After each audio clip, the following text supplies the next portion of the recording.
नमस्कार शेतकरी बांधवांनो, आज आपण आहोत जानेफळ गायकवाड तालुका भोकरदन जिल्हा जालना. श्री पोटे साहेब यांच्या शेतामध्ये त्यांनी आपली SP ऑर्गॅनिकचे काही प्रोडक्ट वापरले अद्रकीसाठी. तर चला जाऊया आपण त्यांच्याकडं काय काय वापरलं त्यांनी. नमस्कार पोटे साहेब. नमस्कार साहेब. नमस्कार. तुमच्या अद्रकीला काय प्रॉब्लेम होता पहिला? आमच्या अद्रकीला म्हणजे वाढ थांबली होती तिची जागेवर. हां. करपा भरपूर आला होता तिला हां. आणि सड लागायचा परिणाम चालू झाला होता साहेब तिला. सड लागली होती. कोणत्या कोपऱ्यामध्ये लागली सड? पाठीमागच्या खालच्या कोपऱ्याला सड लागली. बरं. पण सड लागल्यानंतर तुम्ही त्याला सगळ्यात पहिलं काय सोडलं? आपलं सुपर एक्सप्रेस सोडलं. मग सड जागेवर थांबून गेली. त्याच्यानंतर काय सोडलं?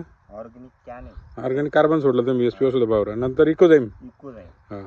तर तुम्हाला रिझल्ट कसे आले? एक नंबर आले साहेब. एक नंबर. तर आता अद्रकीमध्ये काही प्रॉब्लेम आहे का? काहीच प्रॉब्लेम नाही साहेब. आणि सड जागेवर थांबली का? जागेवर थांबलेली आहे. आणि क्वालिटी वगैरे कशी आहे अद्रकीची? भारी. आता बघून घ्या ना साहेब तुम्ही व्हिडिओ. हां ना. चालेल. इतर शेतकऱ्याला काय सांगशाल तुम्ही? हेच सांगणार मी साहेब, हे प्रोडक्ट वापरायचं. हे प्रोडक्ट वापरायला पाहिजे. SP चे प्रोडक्ट कसे आहे? एक नंबर आहे साहेब. रिझल्ट एक नंबर आहे शेतकऱ्याला. कमी खर्चात रिझल्ट आहे साहेब. बरं. चला, धन्यवाद साहेब.